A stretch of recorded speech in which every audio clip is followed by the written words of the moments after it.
Good morning students. आज हम BSc part first के paper first cell biology genetics and plant breeding में mitosis के बारे में अध्ययन करेंगे। तो माइटोसिस क्या होता है, कौन कौन से उसके स्टेप होते हैं और क्या उसका महत्व होता है, इसके बारे में अध्ययन किया जाएगा। तो सबसे पहले माइटोसिस क्या है। माइटोसिस जैसा कि नाम से ही विदित होता है कि ये कायिक कोशिकाओं में होने वाला वह विभाजन है जिसके फलस्वरूप दो समान आकार और परिमाण की डॉटर सेल का निर्माण होता है। और इनमें जो डॉटर सेल बनती हैं उनमें क्रोमोसोम की जो संख्या है वो मातृ कोशिका के समान होती है। सबसे पहले जैसे ये एक सेल है, इस सेल से दो डॉटर सेल का निर्माण होगा और इनमें क्रोमोसोम की संख्या समान रहेगी। जैसे इसमें 2n है तो इसमें भी 2n रहेगी और इसमें भी 2n रहेगी।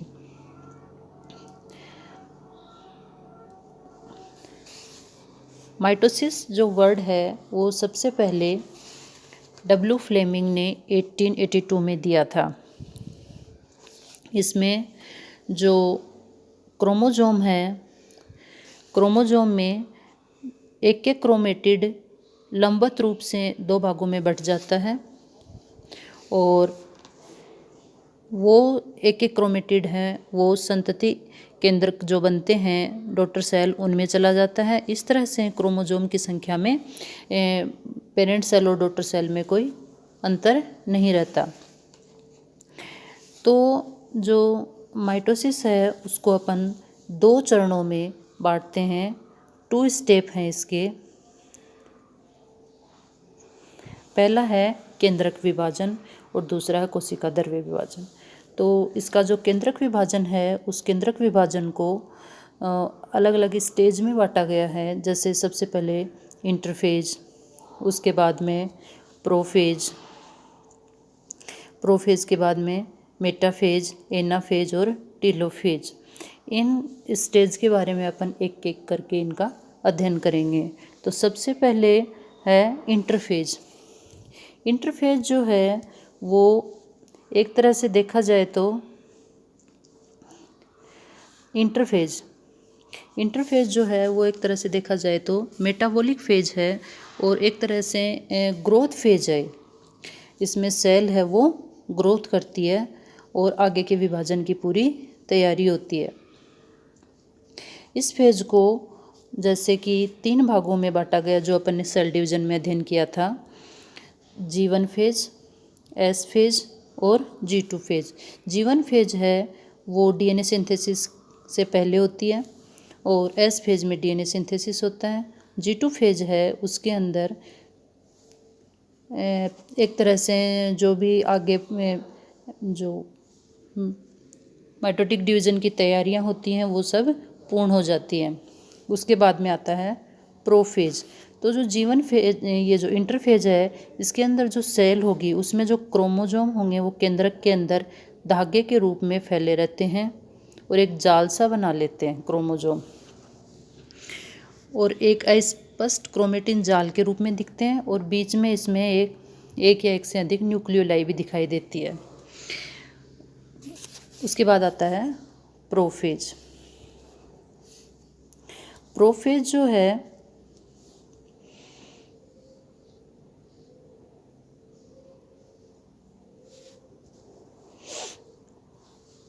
प्रोफेज जो है वो इंटरफेज के बाद आने वाली माइटोटिक डिवीज़न की फेज है। ये सबसे लंबी प्रावस्था है, ठीक है। जो माइटोटिक फेज की जो प्रावस्था है उनमें सबसे लंबी प्रावस्था है। इस फेज में जो क्रोमोसोम हैं वो संघनन के कारण कोइल्ड हो जाते हैं और कुछ टाइम बाद में ये मोटे और छोटे दिखाई देते हैं। स्टार्टिंग में क्या होगा, इनमें जो क्रोमेटिन जाल है उसमें जल की हानि हो जाती है और धीरे धीरे ये जल की हानि होती रहती है। इससे उनमें जो संघनन है उसके कारण वो थिक हो जाते हैं और वो एक क्रोमेटिन जो जाल था वो क्रोमेटिन जाल एक क्रोमेटिड के रूप में या क्रोमोजोम के रूप में दिखाई देता है। और यहाँ पे डीएनए का जैसे जब एस प्रावस्था में डबलिंग हो जाती है तो यहाँ पे ये बाइवेलेंट के रूप में दिखाई देते हैं। जैसे डायग्राम में देखो, डायग्राम में जैसे दिख रहा है ये बाइवेलेंट के रूप में दिखाई देते हैं। इसमें इनमें स्पष्ट जैसे जो सेंट्रोमियर है वो भी दिखाई देता है बीच में। सेंट्रोमियर जैसे ये क्रोमोजोम है, ये बाइवेलेंट के रूप में ऐसे दिखेगा, बीच में इसमें सेंट्रोमियर दिखेगा। इस फेज के एंड में ये जो केंद्रक झिल्ली है ये धीरे धीरे, जैसे इसमें डैश डैश करके दिखाई हुई है, ये धीरे धीरे विलुप्त होना शुरू हो जाती है। इसके साथ ही जो अंदर केंद्रिकाएं हैं वो भी विलुप्त होना शुरू हो जाती हैं। इसके साथ ही इसमें स्पिंडल फाइबर बनना शुरू हो जाते हैं इसके लेट अवस्था में, प्रोफेज के लेट अवस्था में। तो इस तरह से ये लगातार, इससे आगे आता है मेटाफेज। मेटाफेज के अंदर क्या होगा, मेटाफेज से पहले अपन प्रोमेटाफेज के बारे में पढ़ते हैं। तो प्रोमेटाफेज में क्या होगा, ये जो स्पिंडल फाइबर हैं वो स्पिंडल फाइबर हैं वो स्पष्ट दिखाई देते हैं। इसमें 3 तरह के स्पिंडल फाइबर दिखते हैं। जैसे एक तो है एक ध्रुव से दूसरे ध्रुव तक जाने वाले,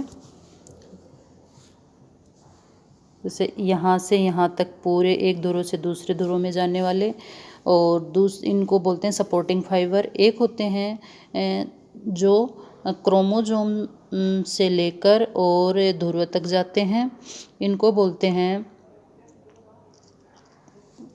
गुणसूत्रीय तंतु। और दूसरे होते हैं जो मतलब पुत्री गुणसूत्र बनेंगे उनके बीच के जो होते हैं उनको बोलते हैं इंटरजोनल फाइबर। तो 3 तरह के फाइबर इसमें बन जाते हैं। मेटाफेज जो होता है उसमें एक जो केंद्रक झिल्ली है वो पूर्ण रूप से विलुप्त हो जाती है, और जो केंद्रक द्रव्य है वो जो अपना कोशिका द्रव्य है उसके संपर्क में आ जाता है। केंद्रिकाएं हैं वो विलुप्त हो जाती हैं और सेल के बीच में एक सेल प्लेट बनना शुरू होती है। उस सेल प्लेट के ऊपर जो क्रोमोजोम हैं वो आकर व्यवस्थित हो जाते हैं अपने सेंट्रोमियर से। जैसे ये डायग्राम में दिखाया गया है कि ये सेल प्लेट है। सेल प्लेट के ऊपर, जैसे ये सेल प्लेट है, सेल प्लेट के ऊपर जो क्रोमोजोम है वो अपने सेंट्रोमियर से इस तरह से व्यवस्थित हो जाते हैं, जो गुणसूत्रीय तंतुओं से जुड़े हुए रहते हैं। इस फेज के एंड में ये जो सेंट्रोमियर है इसका विभाजन होता है और 2 पुत्री सेंट्रोमियर का निर्माण होता है। ये जो दोनों पुत्री सेंट्रोमियर हैं ये इनसे एक एक क्रोमेटिड जुड़ जाता है। इसके बाद आता है एनाफेज। एनाफेज में जैसे ये जो गुणसूत्रीय तंतु बने हैं, मेटाफेज प्लेट है वो तो विलुप्त हो जाती है। इसके साथ में ही जो ये जो पुत्री गुणसूत्र बने हैं क्रोमेटिड, ये अपने अपने जो पुत्री सेंट्रोमियर है उनसे जुड़ जाते हैं। तो ये जो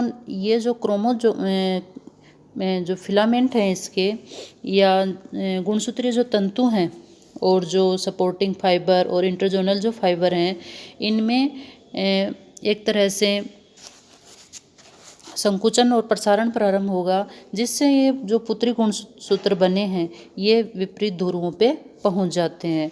तो जो ये जो इंटरजोनल जो फाइबर हैं, इंटरजोनल फाइबर जो 2 पुत्री गुणसूत्रों के बीच में हैं, उनमें एक तरह से प्रसारण होगा। प्रसारण होने से वो एक दूसरे को धक्का देंगे और विपरीत पोल पे पहुंच जाएंगे। इसके साथ ही जो ये गुणसूत्रीय तंतु हैं जो गुणसूत्र पोल और इसके सेंट्रोमियर के बीच में है, इनमें आपस में संकुचन होगा। संकुचन होने से ये इनको विपरीत ध्रुवों की तरफ खींच लेते हैं। इस तरह से एनाफेज में क्या होगा, जो पुत्री गुणसूत्र बने हैं क्रोमेटिड जो सेंट्रोमियर के विभाजन से दो पुत्री गुणसूत्र बने हैं वो विपरीत ध्रुवों पे पहुंच जाते हैं। इसके बाद में आता है टेलोफेज। टेलोफेज भी क्या होगा, एक तरह से ये प्रोफेज का विपरीत है। जो क्रोमोजोम है वो विपरीत ध्रुवों पे पहुंच गए हैं और इसके साथ ही उन्होंने ये केंद्रक झिल्ली वापस बनना स्टार्ट हो जाएगी। केंद्रक झिल्ली वापस बनने के बाद में इसमें जो केंद्रिकाएं हैं वो वापस बनना स्टार्ट हो जाएंगी इसमें, और लास्ट तक इसमें वापस बन जाते हैं।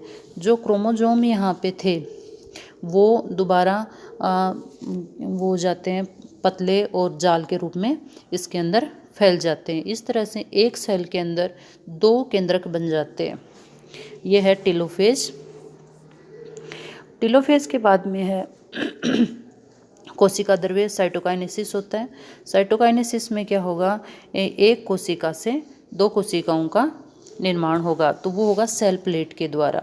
तो जैसे ही ये एक कोशिका है, इसके बीच में मध्य भाग में सेल प्लेट बनना स्टार्ट होगी। तो सेल प्लेट का जो निर्माण है वो कैल्शियम और मैग्नीशियम पेक्टेट की जो मध्य पटलिका मिडिल लेमिला के द्वारा उसके द्वारा स्टार्ट होगा। तो इसके बीच में से सेल प्लेट बनना स्टार्ट होगी। सेल प्लेट बनने के बाद में इस पे सेलुलोज और अन्य पदार्थों का निक्षेपण होगा, जिससे प्राथमिक, द्वितीयक और तृतीयक भित्ति का निर्माण होगा।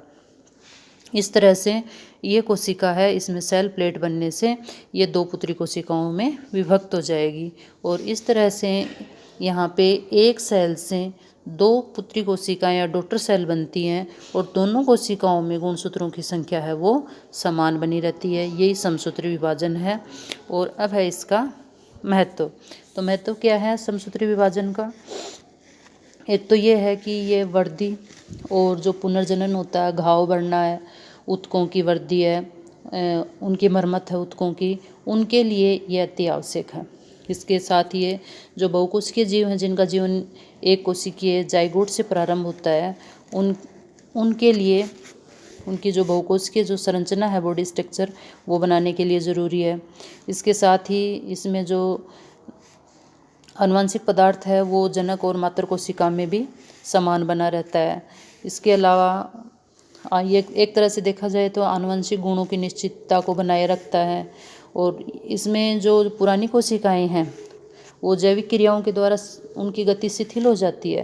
तो समसूत्री विभाजन द्वारा जो नई कोशिकाएं बनती हैं उनमें जैविक क्रियाएं हैं वो तेज़ गति से होती हैं। और एक तरह से देखा जाए तो ये विभाजन है, ये अलैंगिक जनन की भी एक प्रक्रिया है। तो ये है माइटोसिस का सिग्निफिकेंस। Thank you.